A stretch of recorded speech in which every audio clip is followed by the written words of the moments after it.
Hello दोस्तों, स्वागत है आपका हमारे यूट्यूब चैनल ज्ञान की गंगा में। तो कैसे हैं आप सब? आई होप आप सब अच्छे होंगे। मैं कुमकुम आज फिर ले आई हूँ आपके लिए कान्हा की एक और नई कहानी। तो कैसे हैं आप सब? आई होप आप सब अच्छे होंगे, खूब मस्त होंगे, स्वस्थ होंगे। आज की कहानी का नाम है कान्हा और कुम्हार की रोचक कहानी। तो ऐसी कहानी देखने रहने के लिए सब्सक्राइब कर दीजिए। तब तक स्टार्ट करते हैं स्टोरी को। प्रभु श्री कृष्ण ने गोपियों के साथ बहुत सी लीला की है। श्री कृष्ण गोपियों की मटकी फोड़ते और माखन चुराते और गोपियां श्री कृष्ण का उल्हाना लेकर यशोदा मैया के पास जाती। ऐसा बहुत बार हुआ।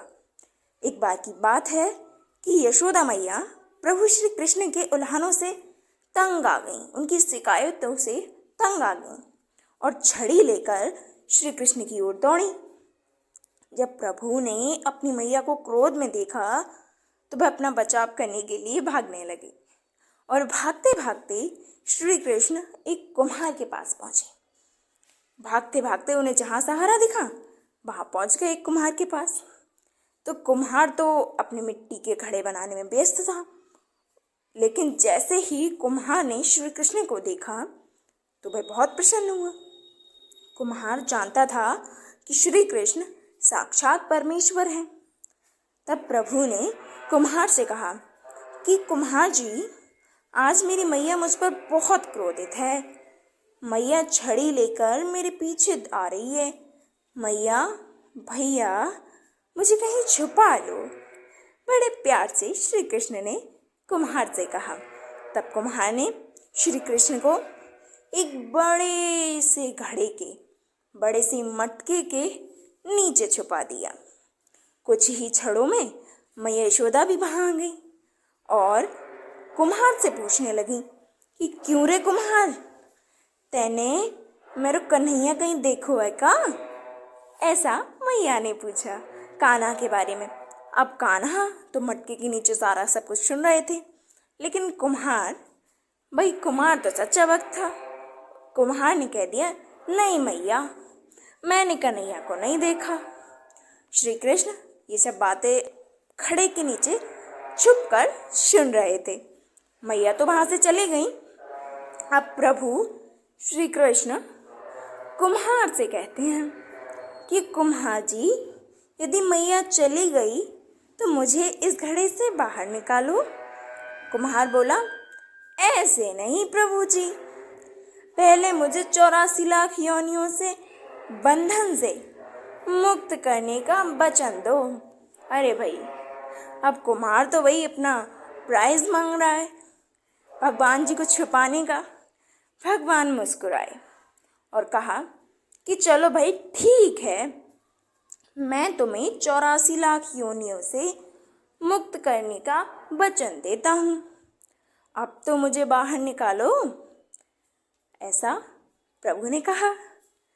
तब भाई कुम्हार कहने लगा, मुझे अकेले नहीं प्रभु जी, मेरे परिवार के सभी लोगों को भी 84 लाख योनियों के बंधन से मुक्त करने का वचन दोगे तो मैं इस घड़े से बाहर निकालूंगा।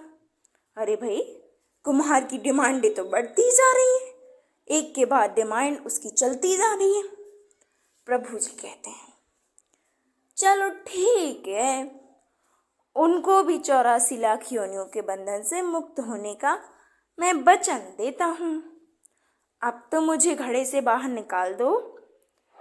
प्रभु ने बड़े प्यार से कहा।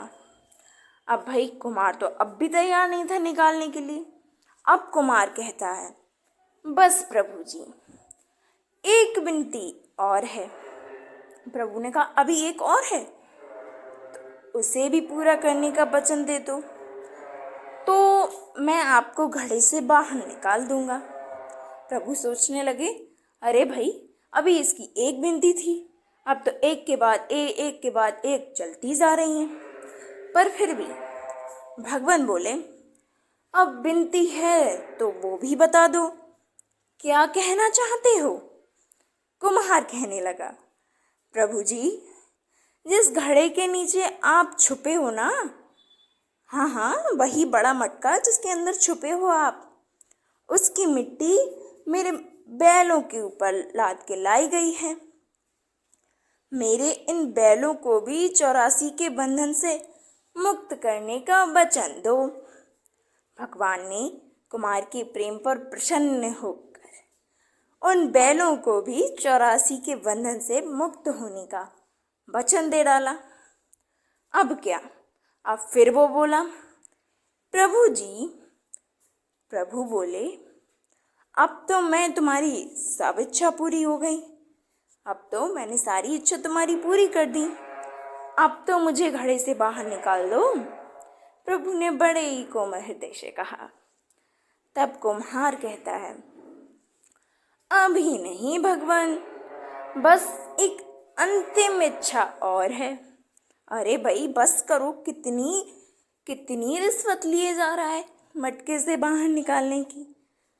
तो भगवान जी ने कहा, कुम्हार कहता है कि बस एक अंतिम इच्छा और है, उसे भी पूरा कर दीजिए।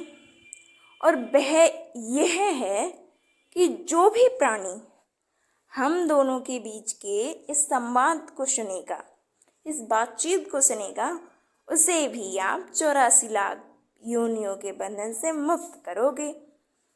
बस ये वचन दे दो तो मैं आपको इस घड़े से बाहर निकाल दूंगा। कुम्हार की प्रेम भरी बातों को सुनकर प्रभु श्री कृष्ण बहुत खुश हुए और कुम्हार की इस इच्छा को भी पूरा करने का वचन दिया। फिर कुम्हार ने बाल श्री कृष्ण को घड़े से बाहर निकाल दिया, उनके चरणों में साष्टांग प्रणाम किया, प्रभु जी के चरण धोए और चरणामृत पिया। अपनी पूरी झोपड़ी में चरणामृत का छिड़काव किया और प्रभु जी के गले लगकर इतना रोए कि प्रभु में ही विलीन हो गए।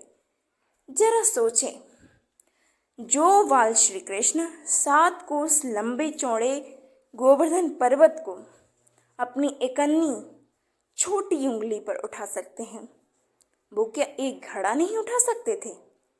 लेकिन बिना प्रेम रीझे नहीं नटवर नंद किशोर।